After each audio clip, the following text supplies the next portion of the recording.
Welcome to English Chill Talks. Slow conversations, clear English, and thoughtful ideas. Welcome to the show, everyone. I am your host, Alex, and today we are tackling a massive topic together. Hi everyone, I am Sarah, and I am honestly so thrilled to be diving into this specific conversation with you all today.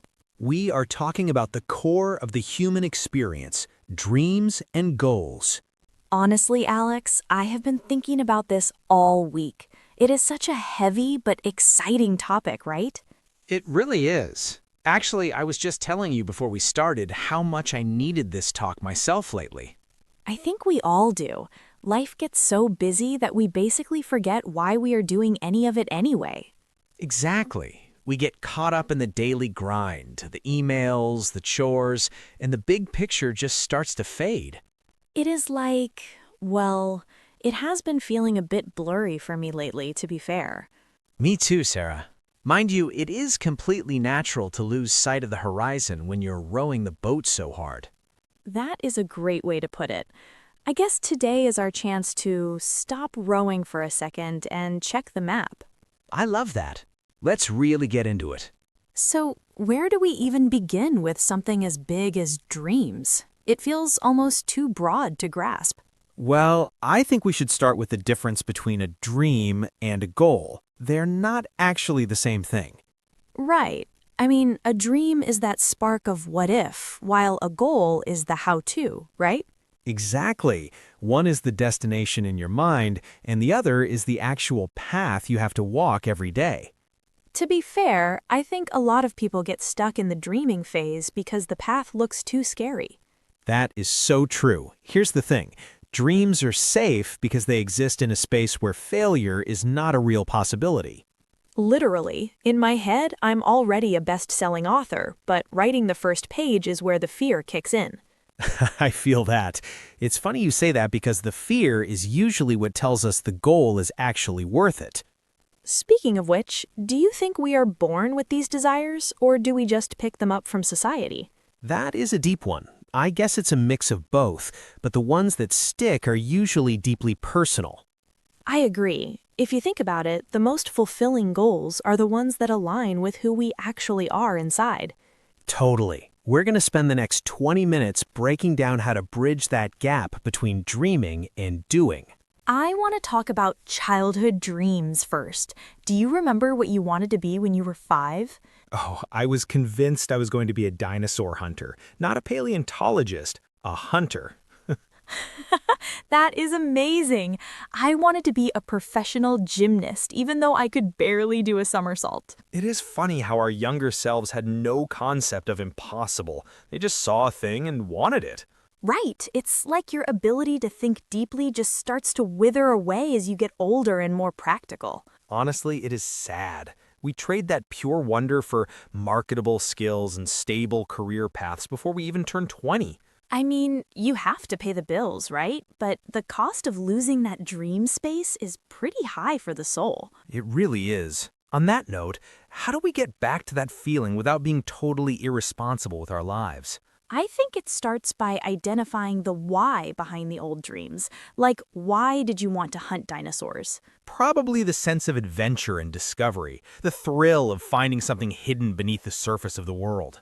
See? You can find that same thrill in research or even in creative work today. The essence is still there. That is a great point. If we look at our adult goals, are they actually our goals or just expectations? Basically, we often chase things because we think we should want them. The big house, the fancy title, you know. For sure. But if that goal doesn't spark joy, as the saying goes, is it even a goal worth having in the end? Probably not. Actually, I find that my best goals are the ones that feel a little bit embarrassing to say out loud. Wait, let's back up. Why embarrassing? Is it because they feel too big or too niche for other people to understand? Exactly. If I tell someone I want to learn to knit 100 sweaters, they might just think I'm being weirdly specific.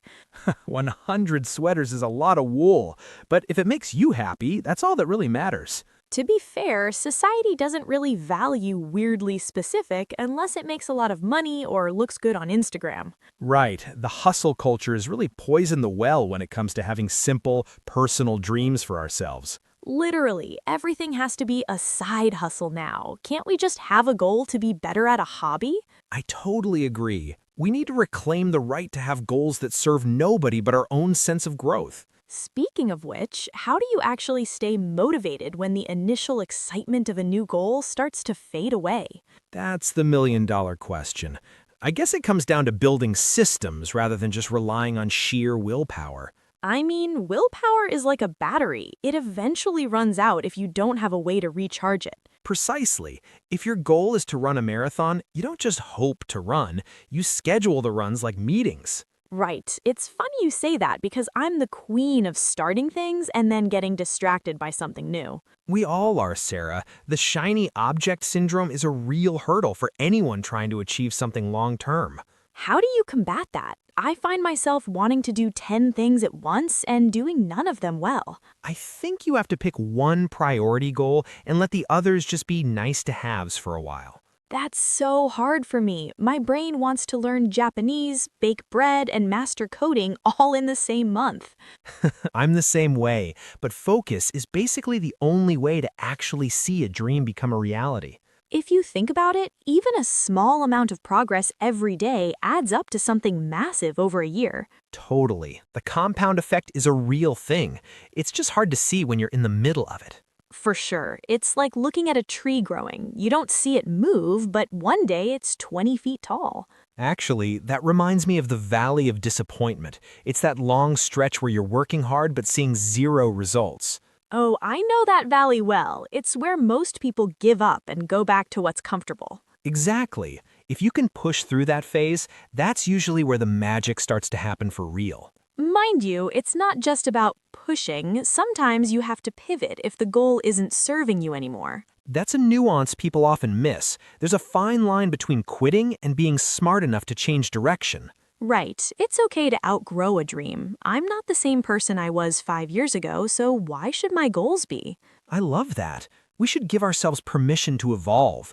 It's not failing to move on to something better.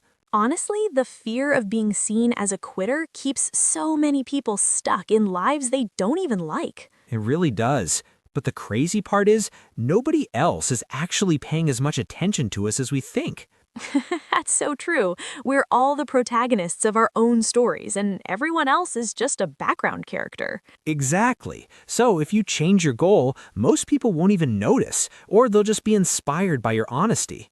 On that note, how important is a support system? Do you share your dreams with everyone or keep them secret? That's a bit of a debate. Some say sharing them gives you a social reward before you've even done the work. I've heard that. It tricks your brain into thinking the goal is already achieved because of the praise you get. Right. But on the other hand, having an accountability partner can keep you on track when you want to slack off. I guess it depends on who you tell. You need to tell the builders, not the critics who will just deflate you. For sure.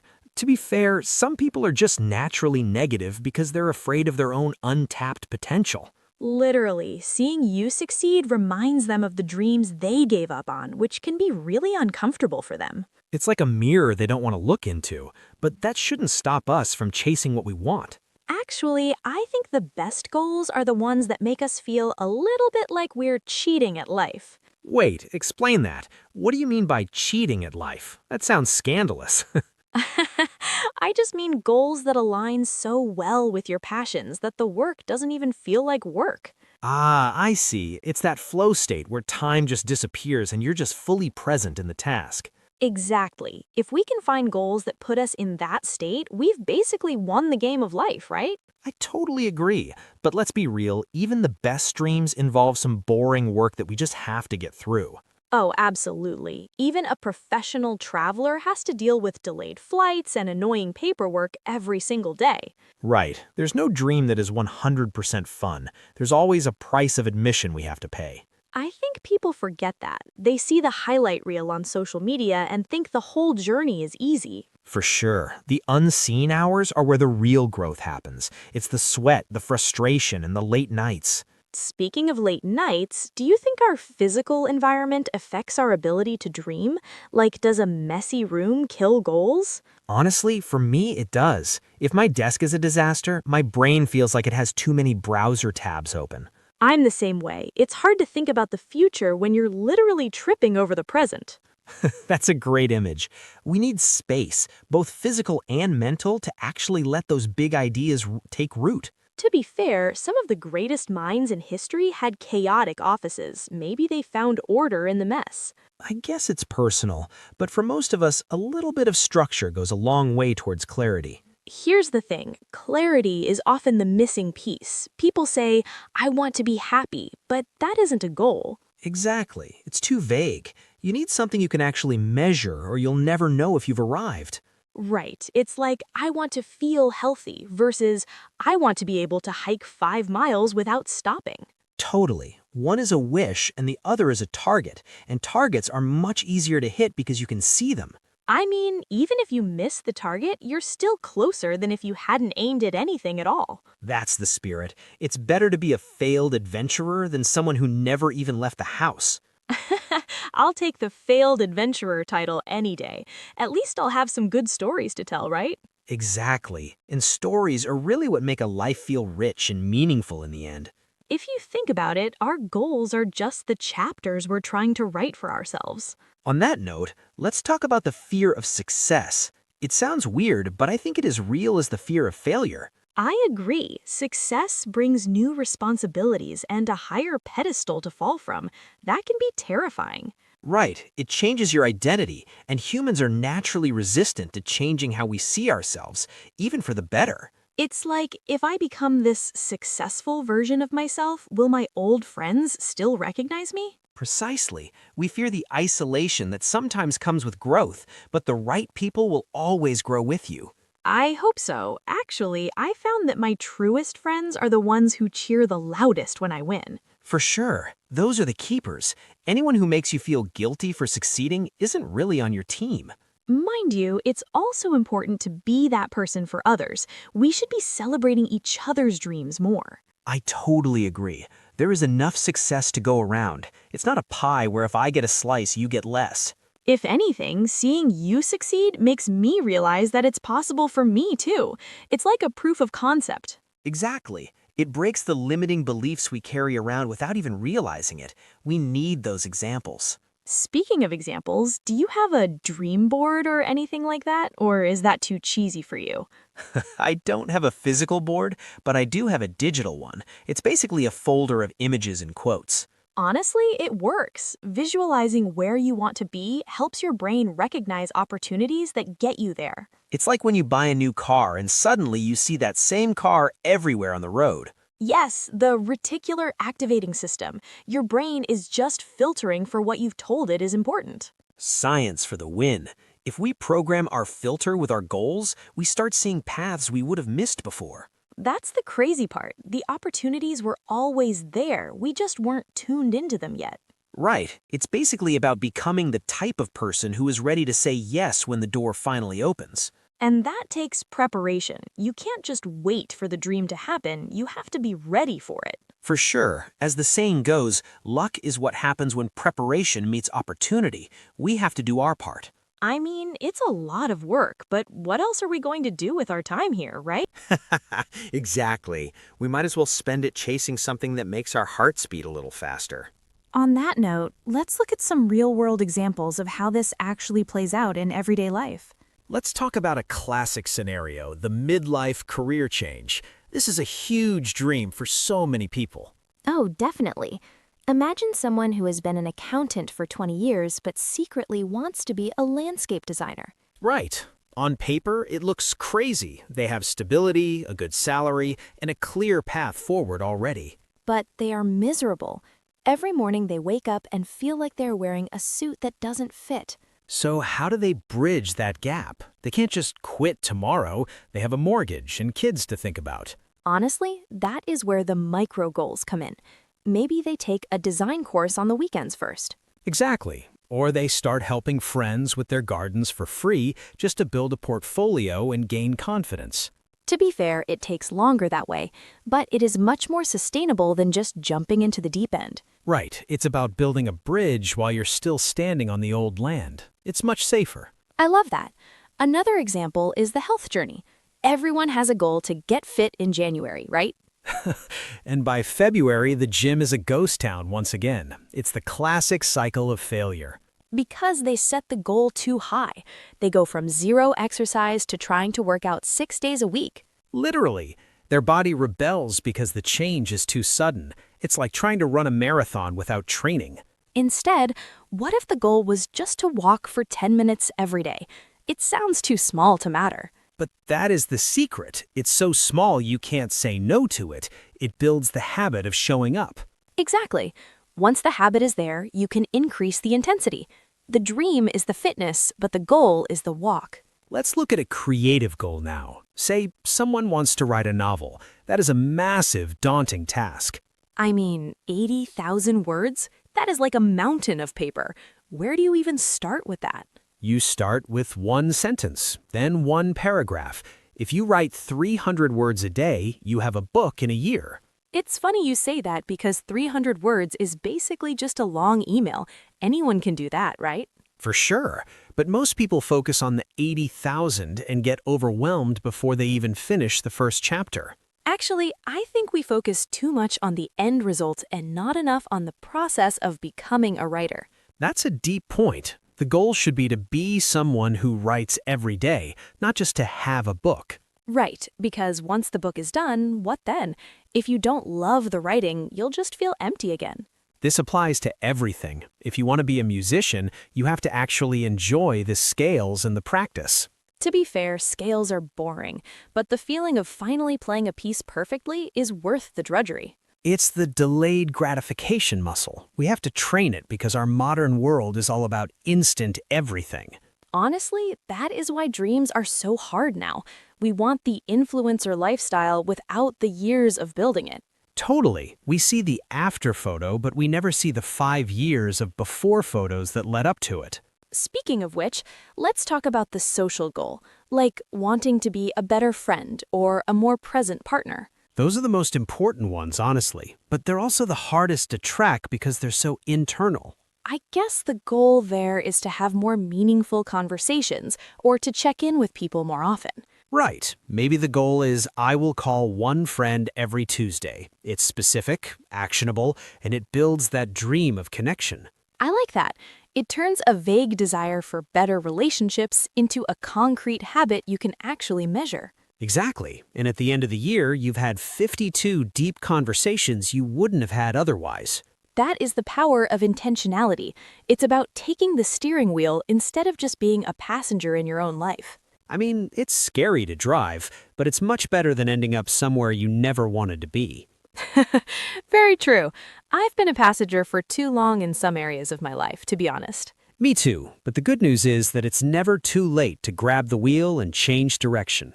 Even if you're 80 years old, I've seen stories of people getting their degrees in their 90s. Those are my favorite stories. They prove that the deadline for dreaming is much later than we think. It's basically whenever you decide to stop, and I don't plan on stopping anytime soon, right? For sure. Let's keep that momentum going as we wrap this up with some final thoughts for everyone. Wow, we covered a lot of ground today. I feel like my brain is buzzing with all these ideas now. It's a lot to take in, honestly. But the main takeaway is that dreams give us direction, but goals give us the path. Right, we need both. Without the dream, we're just working for no reason. Without the goal, we're just wishing. Exactly. And we have to remember that the journey itself is where we actually spend 99% of our lives. So we might as well find a way to enjoy the unseen hours and the small daily wins along the way. To be fair, it won't always be easy. There will be valleys of disappointment and moments where we want to quit. But that is just part of the process. It's the price of admission for a life that feels authentic and full. I also love what we said about giving ourselves permission to pivot. Growth isn't always a straight line up. Honestly, it's more like a scribble. Sometimes you have to go sideways or backward to find the right way forward. And that is perfectly okay. The only real failure is choosing to stay stuck because you are afraid of the change. If you think about it, every single person we admire was once just a dreamer with a very small, messy start. For sure, they just didn't stop. They kept showing up, even when it was boring or scary or lonely. I guess that is the challenge for all of us this week. What is one tiny goal we can set today? Just one, not 10, not 50, just one thing that moves the needle toward that big dream in your head. I am going to write my first page today. No excuses. Just 300 words and a cup of tea. And I am going to finally book that introductory class I have been putting off for 3 months now. Yes, let's do it. It feels so much better to be in the game than just watching from the sidelines. It really does. Thank you for this conversation, Sarah. It was exactly what I needed to hear today. Thank you, Alex. It's always a blast to dig into these things with you. I hope everyone listening feels inspired too. That is all for today's episode. We hope this helps you look at your own dreams with a bit more clarity. Don't forget to reach out and tell us what your one tiny goal is this week. We would love to hear it. You can find us on all the usual social platforms. Until next time, keep dreaming and keep doing. Bye, everyone. Go out there and make it happen. One small step at a time. See ya. Take care, guys. We will be back next week with another deep dive. Bye for now.